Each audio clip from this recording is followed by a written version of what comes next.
सनातन board की तैयारी हो रही है और इधर योगी आदित्यनाथ दिल्ली में आ गए हैं, क्योंकि दिल्ली में योगी अब उपयोगी होंगे।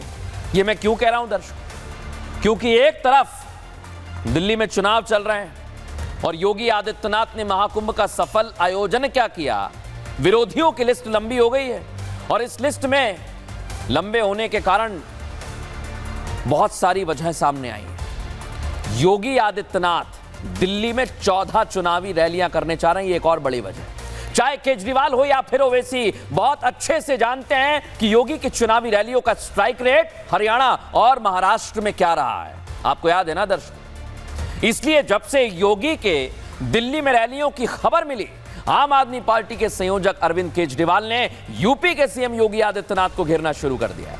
लेकिन इसका जवाब मुख्यमंत्री योगी आदित्यनाथ ने आज किराड़ी विधानसभा में सभा के दौरान दिया है। क्या उन्होंने अपनी स्टाइल में कहा है, सुनवाता हूं आपको। आजकल मैं सुन रहा हूं अपने भाषणों में से अरविंद केजरीवाल जी बार बार उत्तर प्रदेश की चर्चा कर रहे हैं, लेकिन उनको भूलना नहीं चाहिए, अब मॉडल के रूप में उत्तर प्रदेश को लोग देख रहे हैं।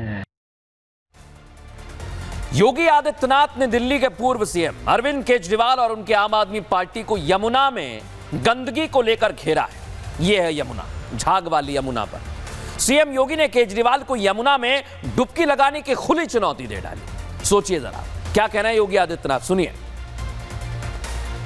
अगर एक मुख्यमंत्री के रूप में मैं और मेरे मंत्रीगण प्रयागराज के संगम में स्नान कर सकते हैं, तो मैं पूछना चाहता हूं दिल्ली में आम आदमी पार्टी के अध्यक्ष से अरविंद केजरीवाल जी से मैं पूछना चाहता हूं, क्या यमुना जी में वह भी अपने मंत्रियों के साथ जाकर के स्नान कर सकते हैं? क्या यमुना मैया को एक गंदे नाले के रूप में बदलने का अपराध क्या उन्होंने किया है कि नहीं किया है? सुना ना आपने। और यमुना की हालत तो दिल्ली वासी देख ही चुके हैं। योगी आदित्यनाथ के दिल्ली में चुनाव प्रचार की बागडोर संभालते ही यहां पर हिंदुत्व फैक्टर की एंट्री तो हो गई है। क्यों कह रहा हूं मैं ऐसा? योगी आदित्यनाथ की रैली में आज एक पोस्टर नजर आया दर्शकों, ये देखिए। एक हैं तो सेफ हैं, बटोगे तो कटोगे। ये पोस्टर वहीं लगा है, इसी मंच पर बैठे हुए थे योगी आदित्यनाथ, जिसके साथ ही दिल्ली विधानसभा चुनाव में एंट्री हो गई हिंदुत्व की। यह नारा महाराष्ट्र और हरियाणा में आपको याद है ना कैसे चला था, और दिल्ली में भी विरोधियों पर यह भारी पड़ सकता है दर्शकों। क्यों कह रहा हूं मैं? इसकी एक वजह है, महाराष्ट्र हरियाणा चुनाव में यह नारा हिट रहा है।